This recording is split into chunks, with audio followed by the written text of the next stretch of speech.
Hi, my friend. Welcome to the Live Unrestricted podcast and get ready to have a massive breakthrough, a shift in your perspective, because today we are talking about how do I overcome the fear of weight gain? So let's get into it. Welcome to the Live Unrestricted podcast, a show where you'll learn how to heal your relationship with food and your body so that you can focus your time and energy on more important things like your personal growth. I'm your host, Sabrina Magna, food freedom coach, and my mission is to help make your life happier and healthier without stress, overwhelm, or guilt about food. If you love the show, please do go out and share it. And if you're looking for support with your relationship with food, details about my programs are in the show notes. Thanks for spending time with me today. Now let's jump in. All right. Thank you so much for being here, for pressing play. I really want to celebrate you for taking the time to listen to something that is going to help you improve your relationship with food and your body. Right now, I'm actually on a flight. By the time this comes out, I am flying back from Phoenix, Arizona. So I just spent the week there. I had 2 days in Phoenix where I was at a retreat with my own coach because, yes, I invest in my own coaching and it has been so transformational and has been a catalyst to my growth in the past year and a half. So we have retreats 3 times a year, and I'm always so excited when it's in Phoenix because then it's a short drive to one of my favorite places on earth, Sedona. So after the 2-day retreat, me and some friends drove to Sedona for a couple of days, and I always get massive breakthroughs. When I go to these retreats, when I spend time in Sedona, this very spiritual, high energy place. There's so much history to it. And I just have massive shedding and breakthroughs. And I'm always so excited to share them with you. So by the time this gets released, I will be flying back and I will really try to record an episode on any new insights that I had throughout my time away. But today we're talking about a question that plagues a lot of us, and it can become a huge roadblock in our healing journey. Because when you really think about it, when we're experiencing all of these symptoms around food, binge eating, emotional eating, thinking about food all the time, what should I eat, shouldn't I eat, the guilt and the shame, all of those things, when you dig deeper, are connected to our relationship with our bodies, because food acts as a vehicle to controlling our bodies. When you think about when your issues with food first started, maybe you were really young and you were put on Weight Watchers, or it was when you were a teenager and you were teased about your weight or feeling self-conscious, or maybe you were older in your 20s after having kids. At some point in your life, when we start getting really obsessive about food or trying to restrict, oftentimes it is related to how we feel about our bodies. And what can happen is that you can get to this breaking point where you don't want to keep feeling controlled by food. You want to have more freedom. You want to have more peace. And you can know all of this and have all of these desires on a conscious level, because a lot of our goals and our wants are these conscious things that we come up with. But our conscious mind is only 5% of our total mind. And what often happens is, even though, and I know it so well because this is exactly how I felt when I was struggling with my eating disorders, and I felt this constant anxiety around food, I hated how it felt. I hated the fact that I needed to control everything. I hated the fact that I couldn't go out for dinner and order what I actually wanted, or not go out for dinner at all because I didn't know what was going to be in my food.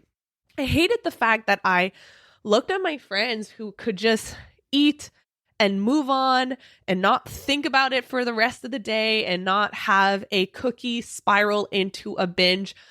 I hated all of that. And yet I couldn't stop. and I didn't know why. I couldn't stop having all of this anxiety and this guilt and this fear. And so when you really dig down, you have to get to the root of it. And for me, and for a lot of you, it comes down to this fear of weight gain. And it's not always rational, because at the time for me, I was underweight. And when I mean underweight, I mean under my set point weight. So I've been overweight when I was really deep in my binging in the first few years. I was really inflamed. I was super uncomfortable. I did not feel good in my body. And that was because I was over my set point weight. But then I swung to the other extreme and I got really, really restrictive, and I developed orthorexia, and I was over exercising and under eating. And at that point, I was getting to be 30 pounds under my set point weight. I was losing my hair. I was tired all the time. And so it didn't make rational sense. Like if someone had told me at the time, Sabrina, you're underweight, you actually need to gain weight, that wouldn't have done anything for me, because I had connected a lot to weight gain. It wasn't about becoming healthy. There was an association that I had created around that. And so what I really want to do today with you is to help you get a better understanding of where this fear of weight gain comes from, and also how counterintuitively it is protecting you.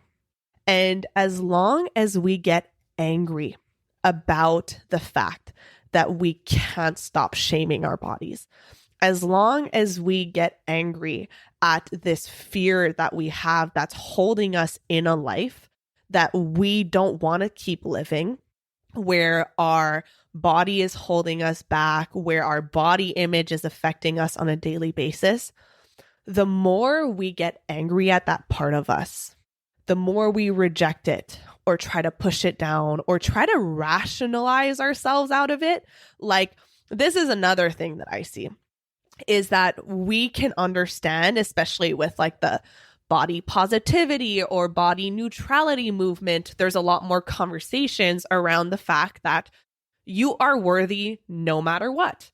Your worth is not dependent on what your body looks like, and that no one loves you because you look a certain way. I could tell you to think about the 10 people in your life that you love the most. Take the time, think about it now. How many of them do you love because of their body size?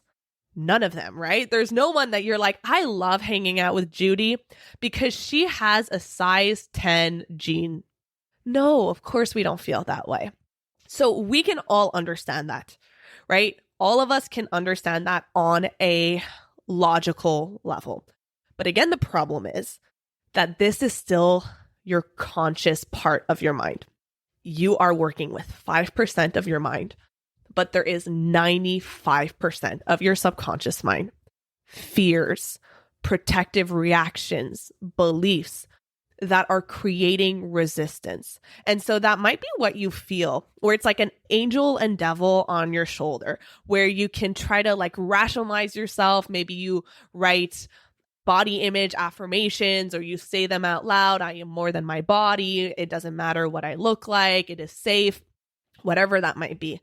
And yet the fear of weight gain is still controlling you. And it's affecting your relationship with food, because if you are not allowing yourself to trust your body, to trust its signals, to eat enough food, if you're so scared of gaining weight that you won't eat a cookie or a piece of cake, or you do eat it and then you feel guilty, well, then what happens is that it affects your relationship with food. You disconnect from your body. You rely on external rules. You rely on diets. You might end up binge eating later because of the restriction. So it's not actually serving you. And even that we can understand consciously, and still it's so frustrating that we can't get rid of it. And one thing I want to mention before we go any further is that I understand that I live in a straight-sized body. And so I understand that you might be thinking, well, Sabrina, you don't get it. I am criticized and judged and marginalized every single day. And to that, I want to make sure that you know I hear you. I completely understand that you live in a different reality that affects you on a daily basis. So, yes, living in a larger body in our society is a different reality. And what's important to understand is that the fear of weight gain is not serving you. So what do I mean by that? There are some fears that we have that do serve a positive purpose. So for example, the fear of heights, it keeps me from jumping off a building and getting hurt. But then there's other fears that work against us. So if you think about someone who has an anxious attachment style in a relationship, so every time that they get in a relationship, they start overthinking and they end up unconsciously pushing their partner away. They're so anxious and they care so much and they're so terrified of losing their partner that it becomes a self-fulfilling prophecy that they push their partners away because of being overly attached. I told Luke when we started dating, because he used to have an anxious attachment style with his old relationships. And he actually told me that when we started dating, he had to do a lot of self-talk around not having that anxious attachment style because he understood that that pushes people away. And I have a very secure attachment style. And so if someone comes into my life and is overly needy or doesn't respond well to the fact that I'm not really answering my text messages during the day while I'm at work, I'm focused, I'm really concentrating on what I'm doing, I'm not as available when it comes to that. And I need someone who's going to respect my independence. Like that was really, really important to me in a relationship is I'm very independent. I love being able to have freedom. And so if I was into someone, but they were overly attached and anxious, I would end up not wanting to be with them. So that fear of your partner leaving ends up working against you because you are more likely to push them away. So in the same way, the fear of weight gain, we feel like it's serving a purpose for us. And the truth is that it is. So to understand where this comes from and to understand why it feels so hard to let it go is everything that we do and everything that we feel, whether it's the fear of weight gain or having a inner critic that's constantly telling us that you're not good enough, that people are better, comparing you to others, or perfectionism. I know that for me, I definitely have a perfectionist side, and I get mad at that part of me. If I'm being completely honest with you, I just finished the creation of the Food Freedom Academy 2.0 course. And let me tell you, my friend, it required a lot of effort and energy and brain power from me. And I'm so proud of it. And I'm so happy. And it's getting amazing results for the clients. So like that really means a lot to me.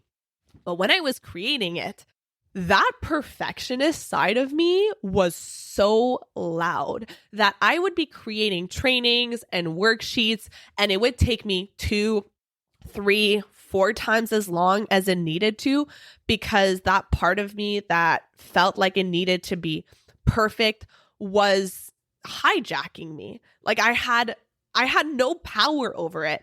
And then I would talk to Luke at the end of the day and be like, I'm so frustrated with myself because I can understand that perfection doesn't exist. I can understand that I'm never going to get to a point where I'm like, this is can never be better. Like I'm always going to think it can be better.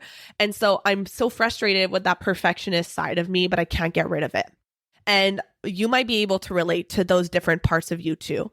There's other parts like your emotional eating side where you know intellectually that it doesn't help, it doesn't serve you to turn to food when you're feeling stressed or anxious, and that you only end up feeling worse afterwards. But no matter what, it keeps hijacking you. And the problem that we have is that we try to consciously change. We try to work with our conscious mind and like have more knowledge. And this is what I see often why people get stuck in their healing journey is that they try to accumulate more knowledge. And I hear this all the time. I know what I should be doing, but I'm not doing it. Or I just can't get myself to take action, or I keep experiencing resistance. And if you're feeling this way and you're not feeling like you're making the kind of progress that you want to be making in your healing journey, it's because you haven't tapped into your subconscious. You haven't tapped into the things that are creating resistance to change. So going back to this idea that there's all these different parts of us that have developed: the critic, the emotional eater, the perfectionist, the fear of weight gain that creates a lot of anxiety around your body image. We get angry at those parts of us. And getting angry and getting frustrated that we can't get rid of it actually makes them worse. Because when I'm getting angry about the fact that I'm a perfectionist, then my critic comes out. And then I get mad at myself because I'm mad at myself. And then I create more and more stress. And instead of being in this state of flow where I can let things flow through me and I'm peaceful and regulated, and that is where I do my best work, well, now I'm working from a place of stress and anxiety. So going back to this fear of weight gain, at some point in your life, you developed this part of you as a way to protect you from something. This part of you that constantly criticizes your body, that creates these really catastrophic worst case scenarios of what would happen if you gained weight, or what would happen if you allowed yourself to have a cookie, or to stop dieting, or to listen to your body. That part of you developed for a reason. And it's actually in its own way, if you see it as like this separate entity, of this separate person, really, it is doing the best it can to protect you.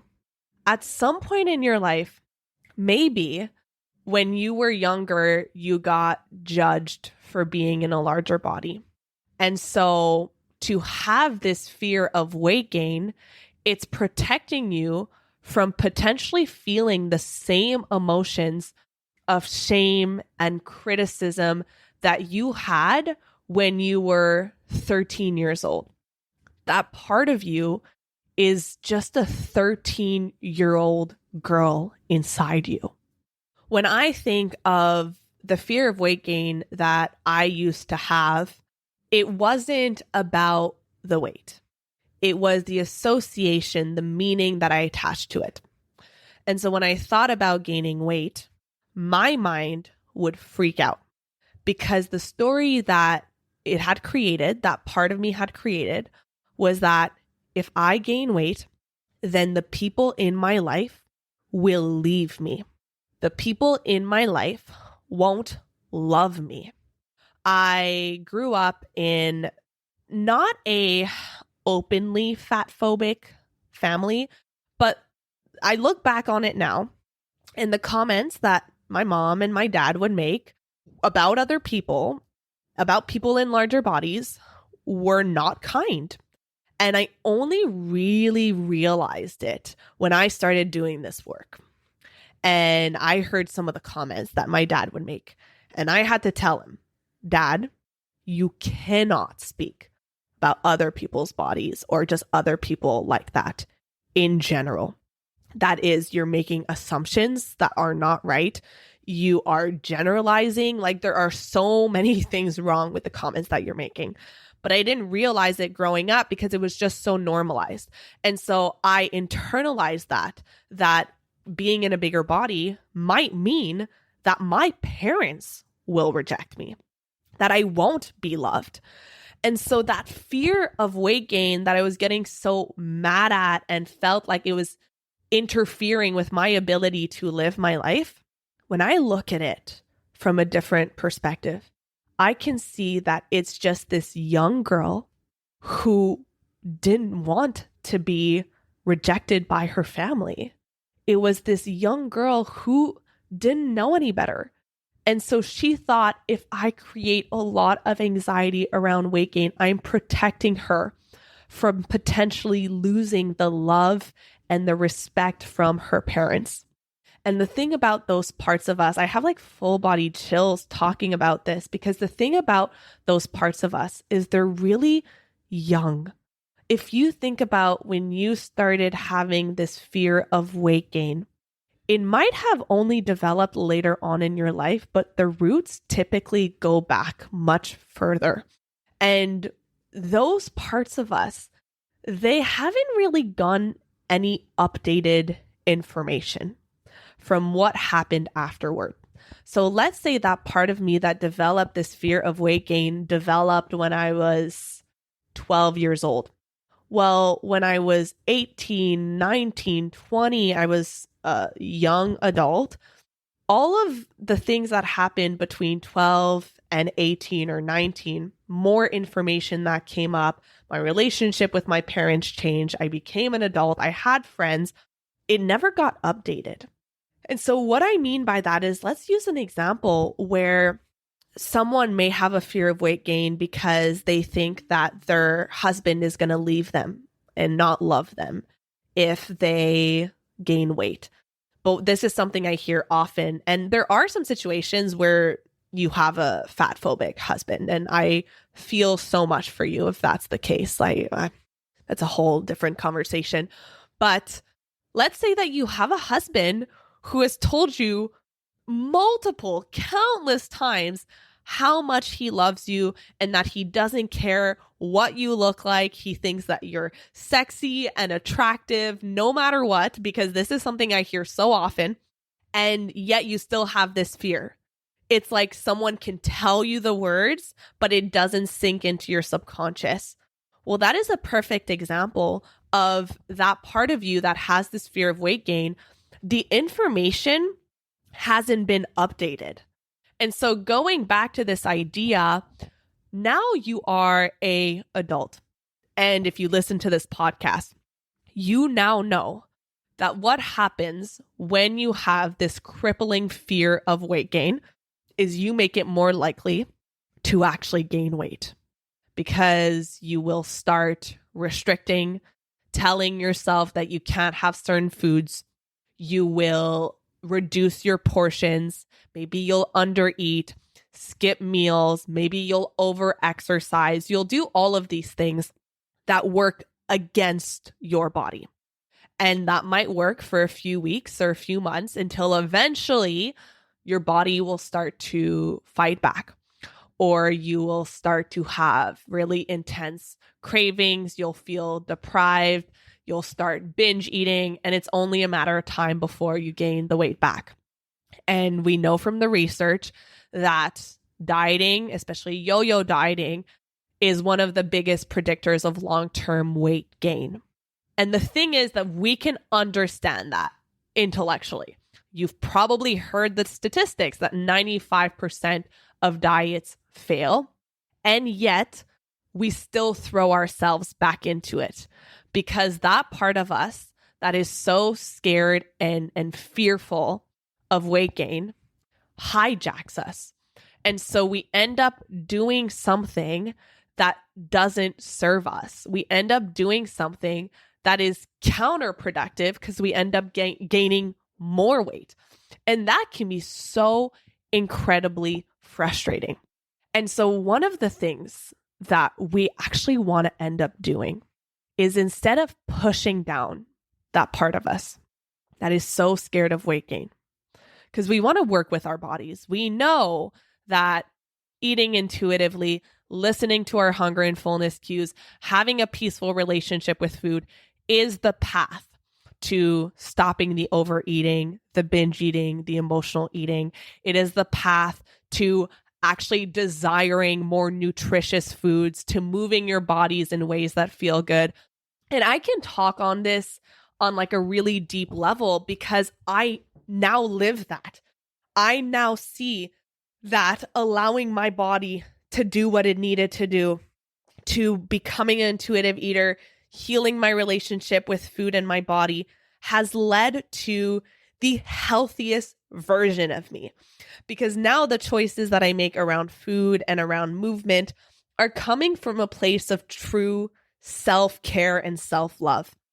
And so I have what one might call like a very healthy way of eating and a very healthy way of moving my body.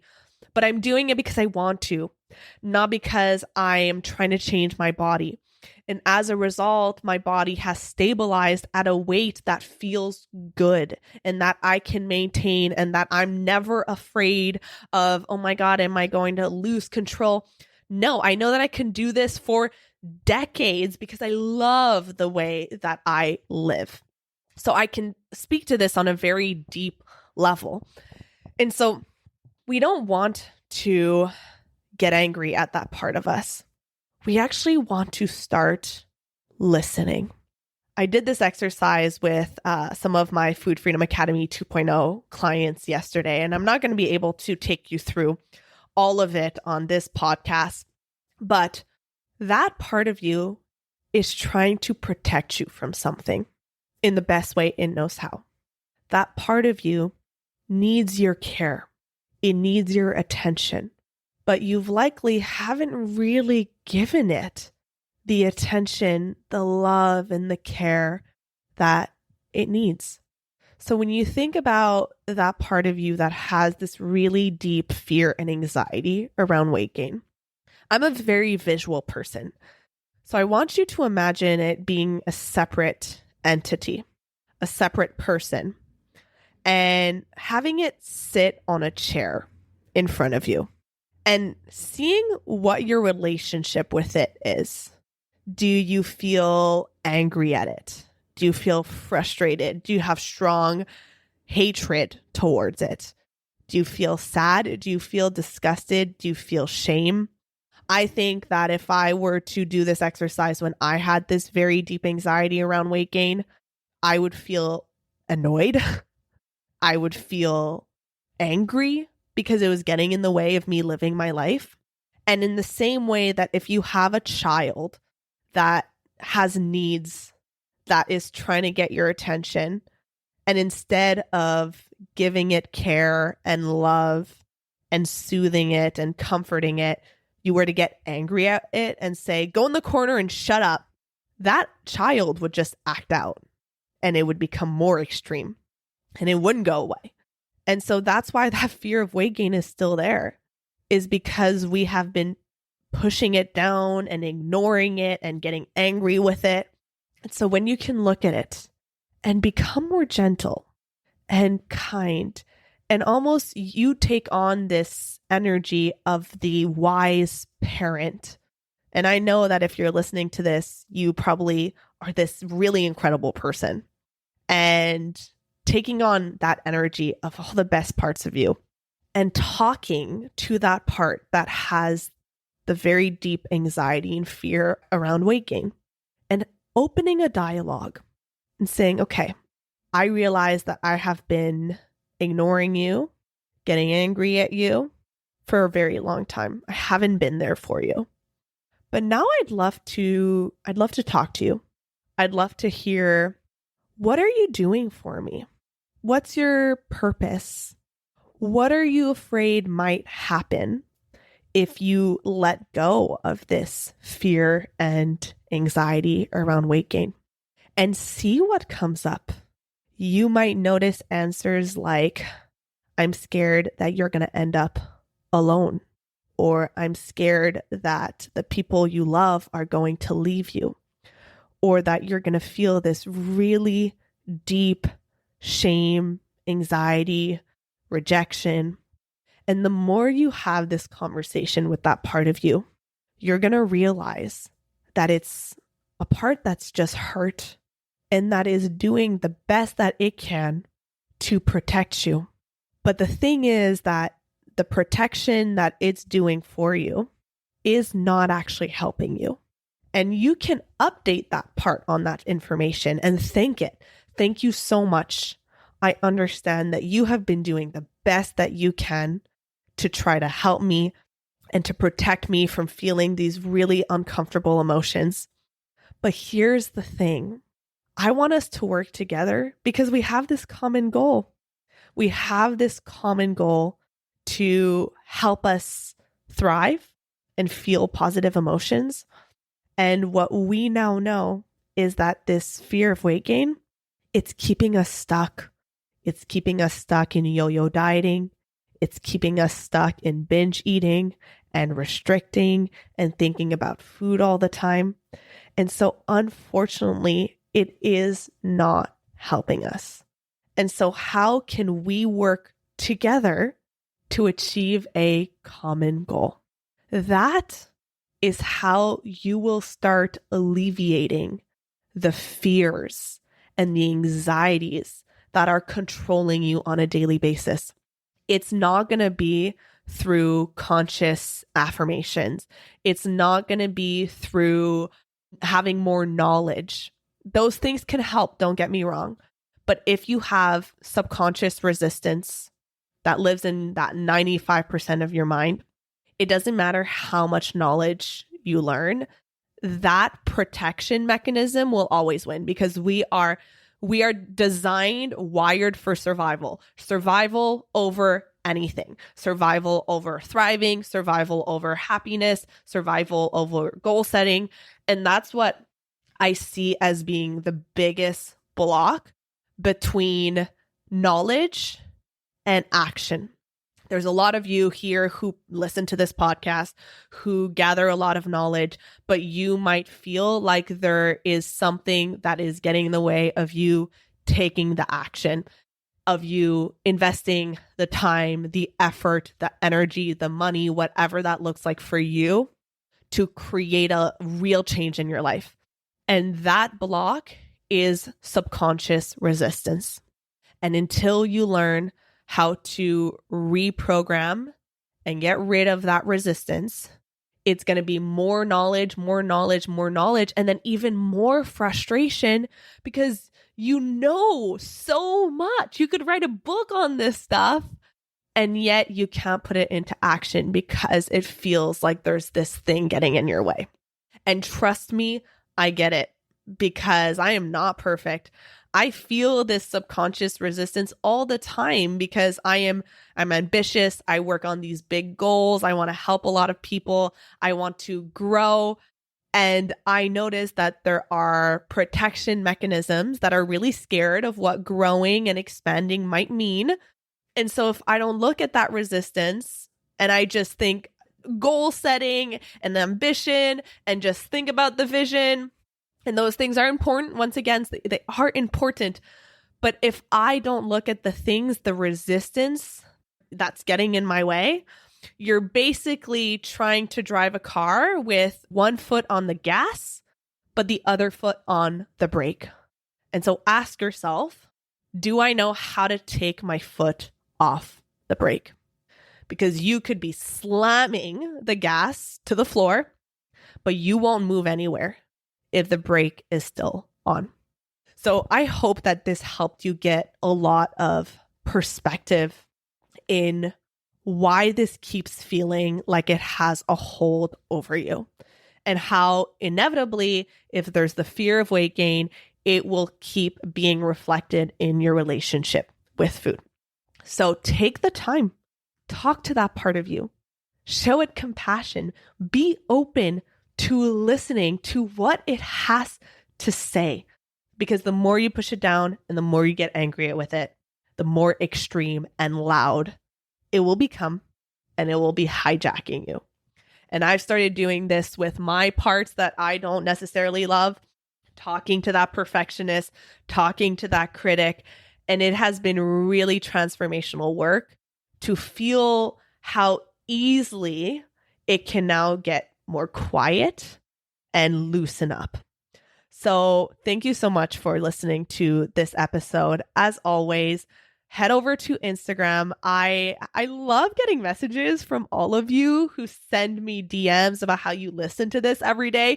It feels really weird to think that I'm in your ear while you're on your walk or in your car, and that we are kind of chatting every day. I think it's so cool. So please head over to Instagram, send me a DM. Let me know that you listened to the podcast. Let me know what your biggest insights from this episode was. Share it with a friend. This is really important. If you have, I'm not even going to say if, because we all have people in our lives that are struggling with their body image, because this is just the world that we live in.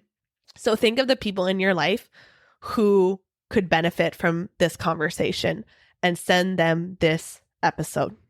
I love you so much, and I will see you on the next episode. Thank you so much for listening to today's episode. If you found it valuable, I would love if you would share it with someone you know that could benefit. If you're loving the show, don't forget to subscribe over on Apple Podcasts so you don't miss a single episode. I really love hearing feedback from you, so please leave a rating and review over on Apple to help us get in the ears of more people who need it the most. Finally, come hang out with me on Instagram at Sabrina Magnan Health for more educational content and get up close and personal with me. Thank you so much for being here, and I'll see you on the next episode.